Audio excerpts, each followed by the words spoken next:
Asylum Ink presents Survival Instincts. Voices from the deep. The first sign that something had gone fundamentally wrong with the waters around Widow's Bay came not from the sea itself, but from the silence that followed Thomas Kearns' return. His boat, the Mary Catherine, had drifted back to harbour on the morning tide like a ghost ship, its hull scarred with symbols that seemed to pulse with their own wet luminescence. The townspeople found Thomas slumped over his wheel, alive but changed, his mouth working soundlessly, throat raw and swollen, eyes clouded with the milky film of someone who had gazed too long into depths that should never be plumbed. Dr. Marsh's initial examination revealed the horror hidden beneath his weathered skin. Salt crystals had begun forming along his nerve pathways, creating a crystalline network that traced his circulatory system like frozen lightning. When she pressed her stethoscope to his chest, she heard not the steady rhythm of a human heart, but the distant crash of waves against some impossible shore. The carvings inside the Mary Catherine told their own story in a language that predated human settlement by millennia. Spirals that seemed to move when observed peripherally, sigils that made the observer's inner ear ache with phantom pressure, and everywhere the repeated image of a woman's form dissolving into sea foam and salt. The wood itself had been changed by whatever force had etched these marks. It wept brine continuously, despite being hauled fully onto dry land. Thomas lived for 3 more days, though lived was perhaps too generous a term for his condition. His body continued its biological functions, while his consciousness seemed to drift between this world and some submarine realm where different laws held sway.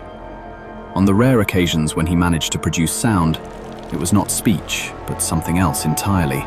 A low, keening note that caused windows to rattle and made listeners feel as though they were drowning in open air. The townspeople spoke in whispers of the sounds that had preceded the storm that took Thomas. Songs carried on the wind that were older than memory. Melodies that seemed to call directly to the bone marrow, bypassing the ears entirely.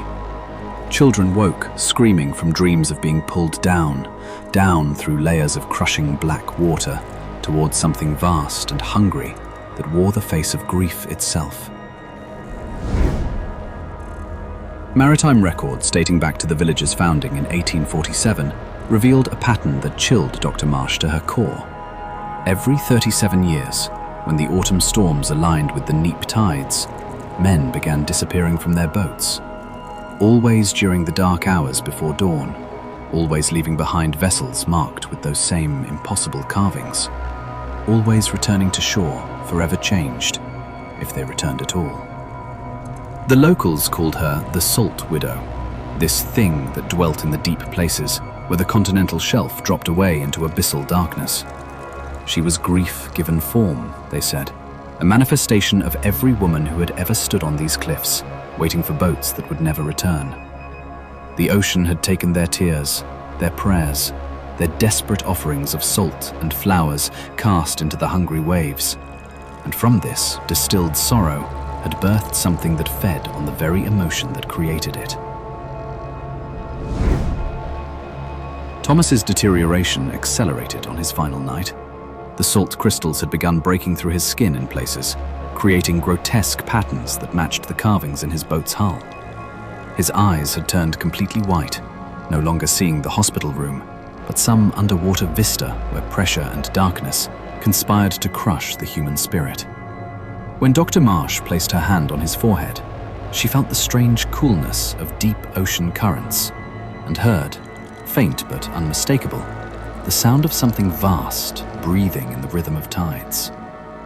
At 3:47 a.m., as the tide reached its lowest ebb, Thomas Kearns opened his mouth and released not his final breath, but a sound that no human throat should have been able to produce. It was the voice of the deep places, the song of pressure and salt and things that moved in darkness beyond the reach of sun.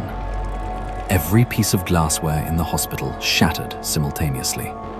The building's foundation, sunk into bedrock, cracked along stress lines that formed a pattern disturbingly similar to the carvings found in the boats. In the days that followed, more vessels began returning to harbor with their crews missing and their hulls marked. The Coast Guard established a perimeter around the area where the continental shelf met the abyssal plain, but their instruments registered phenomena that defied conventional understanding. Sonar readings showed massive shapes moving in coordinated patterns far below, while hydrophones picked up complex acoustic signatures that resembled human speech processed through kilometers of crushing water. The salt crystals taken from Thomas's body continued to grow even after his death, spreading through the morgue's refrigeration systems and contaminating everything they touched. Staff members began reporting auditory hallucinations, the sound of waves where there should be silence, voices calling from empty corridors, the distant crash of surf against shores that existed only in nightmare.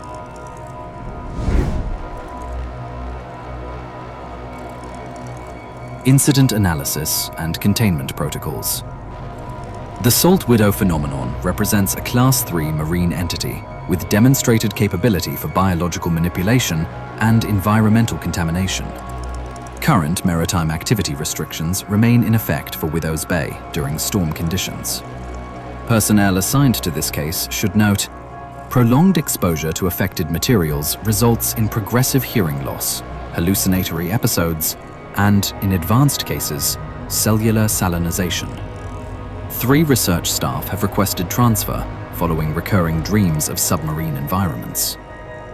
Dr. Marsh has been placed on administrative leave after developing what she describes as an overwhelming compulsion to walk into the sea. The carved vessels remain in secure storage, though maintenance staff report the symbols appear to shift configuration when unobserved. Regular dehumidification is required to prevent salt crystal formation throughout the facility.